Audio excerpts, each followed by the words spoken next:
बेईमानी का काम ईमानदारी से होना चाहिए, आपने सुना है कि नहीं? अगर नहीं होता तो क्या होता है? राजस्थान के चीफ मिनिस्टर एक प्राइवेट एनजीओ के चेयरपर्सन होते हैं और इस एनजीओ के लोगों को जिम्मेदारी दे दी जाती है एक ऐसा एग्जाम कराने में जिसके अंदर 16 लाख लोग बैठेंगे और यह एग्जाम इतने बड़े स्तर पर, इतने अलग अलग स्तर पर लीक हो जाता है जो गिनीज बुक में लिखा जाना चाहिए। इन खबरों के ऊपर आप विश्वास नहीं करेंगे जो आप सुनने वाले हैं, मगर शुरुआत के अंदर यह देख लेते हैं कि यह एनजीओ कांग्रेसी एनजीओ क्यों कहलाया जाता है। इस एनजीओ के फेसबुक पेज के ऊपर आप जाकर देख सकते हैं, मोदी सरकार के खिलाफ बेहिसाब यहां पर बातें लिखी जाती है और यह एनजीओ कहता है कि हम तो कांग्रेस के फुल सपोर्ट के अंदर हैं, आप सबको भी आना चाहिए, क्योंकि ये एनजीओ नहीं होके कांग्रेस पार्टी की एक ब्रांच भर है। मगर राजस्थान में कांग्रेस की सरकार है, वो एक इंस्टीट्यूट के थ्रू इस एनजीओ को फंड करती है, यानी कि टैक्स पेयर्स का मनी लग रही है कांग्रेस के प्रोपेगेशन में, ऐसा आरोप लगाया है किरोड़ी मीणा ने। बीजेपी के सांसद एक बड़ा खुलासा करते हैं और बताते हैं कि इस एनजीओ के अंदर जो जो कोऑर्डिनेटर्स हैं,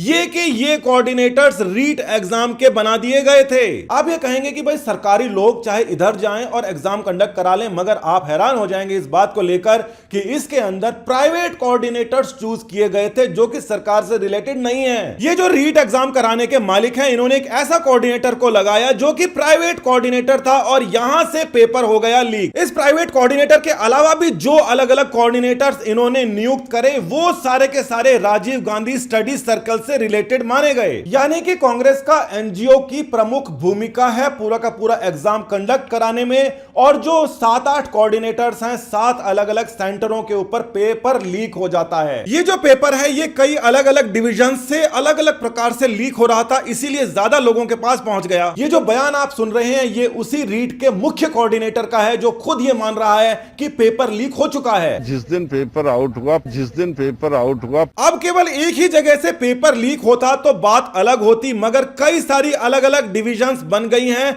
हर किसी ने अपने हिसाब से इस पेपर को लीक करवाया और ऐसा लगता है कि जितने टोटल सीट हैं उससे ज्यादा लोगों के पास तो पेपर पहुंच गया होगा। मुख्य कोऑर्डिनेटर की बात आपने सुन ली, मगर आप हैरान हो जाओगे कि जो पूर्व शिक्षा मंत्री हैं उन्होंने बोला कि अगर किसी ने हिम्मत करी इस पेपर को आउट बोलने की तो उसको अंदर कर देना चाहिए और किया भी गया है। अब ये जो पूर्व शिक्षा मंत्री जो कि सीकर से आते हैं, इनका रिकॉर्ड इतना बढ़िया नहीं माना जाता। मुख्यमंत्री के साथ में इनका कंपटीशन हो गया था और मुख्यमंत्री ने सब टीचरों को बुला के पूछा कि तुमको ट्रांसफर के लिए पैसे देने पड़ते हैं कि नहीं देने पड़ते। मुख्यमंत्री के मुंह पर सारे शिक्षकों ने बोल दिया कि हम तो पैसे देकर ट्रांसफर कराते हैं, मगर मुख्यमंत्री का जमीर इतना नहीं जागा कि वो इन शिक्षा मंत्री के खिलाफ कोई जांच करवाएं, क्योंकि ये एक प्लान था उनको हटाने का। कंपटीशन हो रहा है यहां पर, हर कोई अपने आप को मुख्यमंत्री के हिसाब से ऑर्डर्स देता है। तो ये जो सांसद हैं इन्होंने एक और बड़ा खुलासा किया। इन्होंने कहा कि जो कि जारौली हैं उनके पास में सीकर का एक मंत्री जाता है जो कि शिक्षा से रिलेटेड है और वो जाकर बोलता है इन जारौली को कि ये 2000 क्वेश्चंस हैं, इसी में से पूरा का पूरा रीट का पेपर सेट होगा।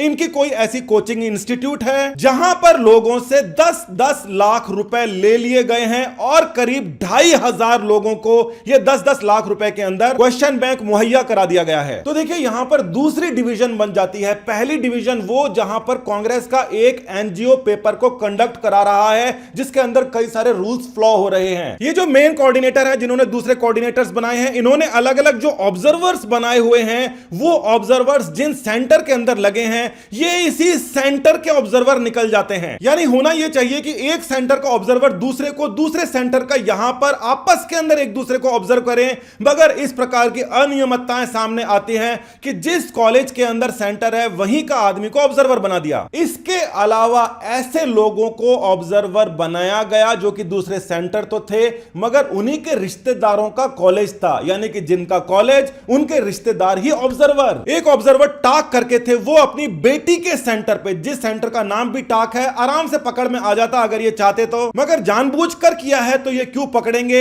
ये अपनी बेटी के कॉलेज के अंदर ऑब्जर्वर बनते हैं। तो अभी तक 2 डिवीजन सामने आ चुकी है। एक डिवीजन जो कांग्रेस के एनजीओ से पूरा पेपर करवा रही है और एक और डिवीजन है जिसके अंदर सीकर का एक शिक्षा से रिलेटेड कांग्रेस का बड़ा नेता अपने हिसाब से क्वेश्चन पेपर्स को सेट करवा रहा रहा है, ऐसा आरोप लगाया है किरोड़ी मीणा ने। अब देखिए, एग्जाम होने से पहले रीट का एक कंटेनर जिसके अंदर पेपर भरे हुए थे वो जा रहा था। उसके आगे और पीछे पुलिस जाब्ता होना जरूरी है, मगर आप हैरान हो जाओगे कि इसके ना आगे कोई चीज थी ना ही इसके पीछे कोई पुलिस जाब्ता था। मतलब ये अकेला जा रहा था और जाते जाते इस कंटेनर का हो जाता है एक्सीडेंट और ड्राइवर मर जाता है। पूरी रात ये कंटेनर सड़क के ऊपर पड़ा रहता है और पुलिस के कब्जे में रहता है। पुलिस 2-1 घंटे बाद आती है। उसी रात से एक नई कहानी शुरू हो जाती है। कई सारे पुलिस वालों के पास पेपर पहुंच जाता है। अलग अलग जगह से कई सारे पुलिस वाले पकड़े जाते हैं जिन्होंने इस पेपर का लाखों रुपए में सौदा किया। साधारण लोगों की तरह पुलिस वालों की पत्नियां भी पेपर दे रही थी। उनके मोबाइलों के ऊपर भी ये पेपर पहले से दिखाई देने लग जाता है। तो 2 डिवीजन के साथ में तीसरा पॉइंट नहीं, तीसरी डिवीजन शुरू हो जाती है जहां से पेपर लीक होने लग जाता है। और इस खबर के ऊपर तो आप विश्वास भी कैसे करोगे। ये जो पेपर है इसकी जो तहकीकात एसीबी कर रही है उसको पुलिस वाले पकड़कर कूट देते हैं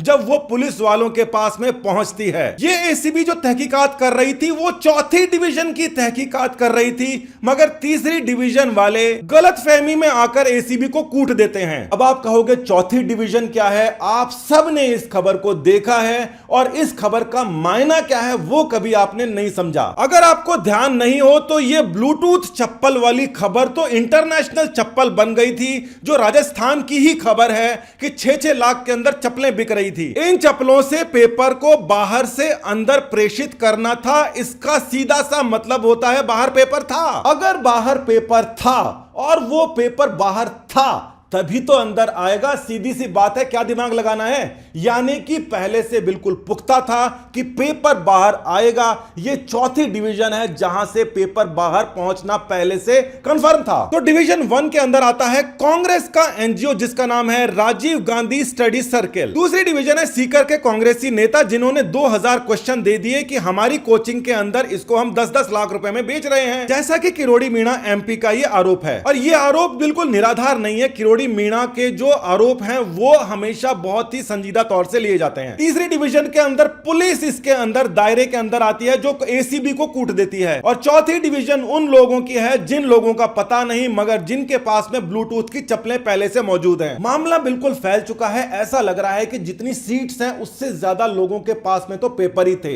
इसकी जो मेरिट है ये बिल्कुल आसमान छूनी है और ये बात पहले से पता हो चुकी है, इसीलिए यहां पर इतना बवाल चल रहा है। शिक्षा संकुल नाम की जो जगह है जहां से अभी तक माना जा रहा है कि पेपर लीक हुआ है, आउट हुआ है, जो कि डिवीजन 1 का हिस्सा है, इनको गिरफ्तार कर लिया गया है। इसी डिवीजन के अंदर यह भी जान लीजिए कि जो नेशनल कोऑर्डिनेटर हैं इसी राजीव गांधी स्टडी सर्कल के, उन्होंने दबाव देकर एक प्रिंटिंग प्रेस से जानबूझकर उस पेपर को छपवाया था। यानी कि यहां पर गोपनीयता पूरी तरीके से डिस्ट्रॉयड ऑलरेडी थी। हजारों करोड़ रुपए के अंदर जो पेपर आउट, पेपर लीक हो चुका है, जो इतने लोगों के हाथ में था जिनकी कोई हद ही नहीं है, वो कैंसिल तो होना है मगर फिलहाल के लिए उसको रोक रखा है क्योंकि यूपी चुनाव के ऊपर इसका असर पड़ जाता है राजस्थान की कार्यप्रणाली के ऊपर। तो मुद्दा एक ये था कि यूपी के अंदर गाड़ियां पलट रही हैं, अपराधी मर रहे हैं, मगर राजस्थान के अंदर ट्रक पलटे जा रहे हैं और यहां से पेपर लीक हो रहे हैं। सरकारों के कार्यप्रणालियां अलग अलग हैं, इसीलिए हम वोट देकर सरकार को चुनते हैं, कौन शरीफों के साथ है और कौन अपराधियों के साथ।